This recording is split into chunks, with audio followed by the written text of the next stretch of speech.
Peter Obi has just issued one of the most direct warnings yet about the 2027 elections, and what he said reveals something much bigger than just one politician making bold statements. The former Anambra State governor was in Akwa Ibom State on Saturday, where he told a crowd that anyone who refuses to count their votes in 2027 will be counted along with those votes. This is not just campaign rhetoric. It speaks to a growing frustration that has been building in Nigeria for decades about whether our votes actually matter and whether democracy truly works for the ordinary citizen. Since the return to democracy in 1999, almost every election cycle has been marred by allegations of rigging, vote buying, ballot box snatching, and result manipulation. Nigerians have watched their votes disappear into thin air.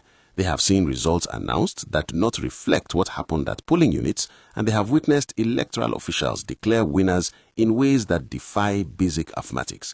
This has created a deep sense of cynicism, where many people believe that no matter who they vote for, the outcome has already been decided by those in power. The 2023 presidential election was particularly painful for many Nigerians.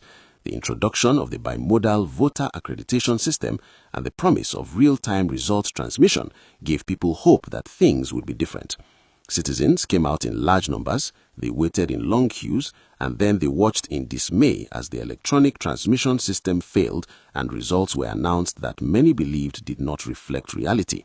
Peter Obi contested the results all the way to the Supreme Court, and though he lost, the experience clearly shaped his current determination to ensure that 2027 will not be a repeat of the past. What Peter Obi is tapping into is a broader trend across Africa, where citizens are becoming less tolerant of electoral fraud and more willing to defend their democratic rights.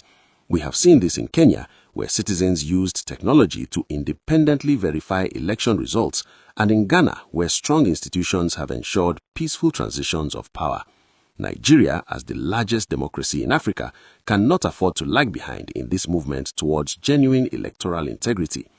If you are getting value from this deep analysis and you want to stay informed about the real issues shaping Nigerian politics, make sure you hit that subscribe button right now and turn on your notifications, because we help you understand what the news really means for your life and your future. The event where Peter Obi made this statement involved the Akwa Ibom Obedient Movement officially joining the African Democratic Congress, the party Obi aligned with after leaving the Labour Party in December 2025.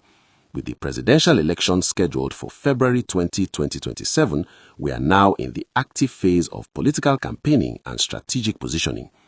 When a major political figure like Peter Obi makes a statement like this, it empowers citizens to see themselves as active participants in democracy rather than passive observers. However, there are legitimate concerns about how such statements might be interpreted in a country where political violence has historically been a problem. Some worry that it could be seen as encouraging vigilante justice, which is why the broader conversation about electoral reform must also include conversations about security and creating systems that reduce the opportunity for manipulation.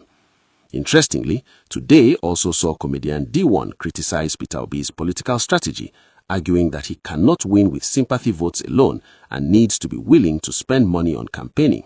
This highlights another underlying issue in Nigerian politics, the role of money in elections, which creates a system where the wealthiest candidates have an unfair advantage.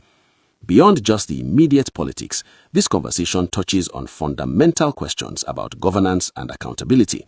When people believe their votes do not count, they lose faith not just in elections but in democracy itself. Conversely, when people believe their votes matter, they become more engaged citizens who demand better services and hold leaders accountable. The 2027 elections will either mark a turning point where Nigeria finally gets electoral reform right, or there will be another disappointing chapter in our democratic journey. The real question is whether we are ready to take our power seriously and use it to demand the Nigeria we all deserve.